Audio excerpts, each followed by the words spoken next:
Hi, this is doctor Prasanna Lakshmi, gynaecologist, మాతృత్వ hospital, Sainikpuri. ఈరోజు మనం రికరెంట్ ప్రెగ్నెన్సీ లాస్ గురించి మాట్లాడుకుందాం. రికరెంట్ ప్రెగ్నెన్సీ లాస్ అంటే రిపీటెడ్గా అబార్షన్స్ అవ్వడం రికరెంట్ ప్రెగ్నెన్సీ లాస్ అంటాం.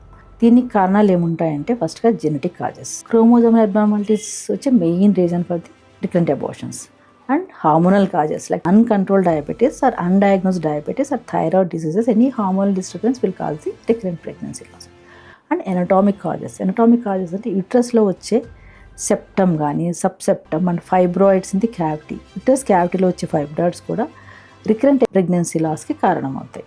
Plus any lifestyle modifications like lifestyle factors like obesity, smoking, alcohol injection also reason for the recurrent pregnancy loss. So first pregnancy ఒక pregnancy 2 abortions అవగానే ఇమ్మీడియట్గా డాక్టర్ని consult చేయడం చాలా important.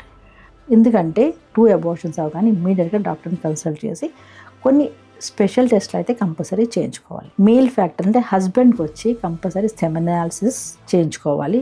Count కానీ abnormal ఉండి plus morphology బాగాలేకపోతే DNA fragmentation index లాంటివి చేయించుకుని ఒక 3-4 months యాంటీ ఆక్సిడెంట్ ట్రీట్మెంట్ తీసుకుని తర్వాత ప్రెగ్నెన్సీకి స్టార్ట్ చేసుకోవాలి. లైక్ మెటబాలిక్ డిజార్డర్స్ ఏమైనా ఉంటే హస్బెండ్లో వాటికి కూడా ట్రీట్మెంట్ తీసుకున్న తర్వాతనే కన్సెప్షన్కి వెళ్ళాలి. ఫీమేల్లో జనరల్ నార్మల్ ఇన్వెస్టిగేషన్స్ కాకుండా plus APLA antibodies and SLG test like antinuclear antibodies, thrombophilia test లాంటి స్పెషల్ ఇన్వెస్టిగేషన్స్ చేయించుకోవాలి. ఇద్దరూ కలిసి జెనెటిక్ క్యారియోటైపింగ్ చేయించుకొని ఏమన్నా జెనెటిక్ అబ్నార్మాలిటీస్ ఉన్నాయేమో చూసుకోవాలి. In case of any family history లాంటి ఉంటే కంప్లీట్ మైక్రో ఎర్రే కూడా అవసరం పడుతుంది. సో ఇవన్నీ చేశాక ఒక్కొక్కసారి ప్రీవియస్ అబార్షన్లో వచ్చే ఫీటల్ ప్రొడక్ట్స్ని కూడా genetic testing like micro array, complete micro array తీసుకుంటే కంప్లీట్ బేబీలో అబార్ట్ అయిన బేబీలో క్రోమోజోమల్ అబ్నార్మాలిటీస్ ఏమైనా ఉన్నాయా అని కూడా తెలుస్తాయి. సో రీసెంట్గా ఒక పేషెంట్కి ఇలాగే రికరెంట్ 3rd ప్రెగ్నెన్సీ వస్తే ఒక 11th క్రోమోజోమ్ ట్రైప్లాయిడీ అని తెలిసింది. సో దీనివల్ల కొంచెం నెక్స్ట్ ప్రెగ్నెన్సీ జాగ్రత్తగా ఉండడానికి అవకాశం పడుతుంది. ఇన్ కేస్ రికరెంట్గా జెనెటిక్ అబ్నార్మాలిటీస్ వస్తుంటే వాళ్ళని ఐవీఎఫ్ చేయించుకుని పీజీటీ అనే టెస్ట్ ద్వారా బేబీ ఎంబ్రియో హెల్తీగా ఉంటే దాని ద్వారా హెల్తీ బేబీని పొందే ఛాన్సెస్ ఎక్కువగా ఉంటాయి.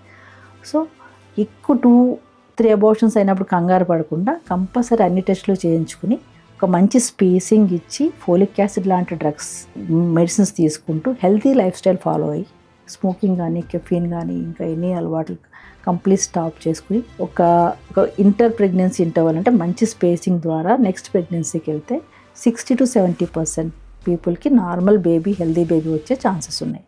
కీ పాయింట్స్ అంటే do not blame yourself and give some proper inter-pregnancy interval and take proper medication and consult gynecologist as soon as possible. Thank you.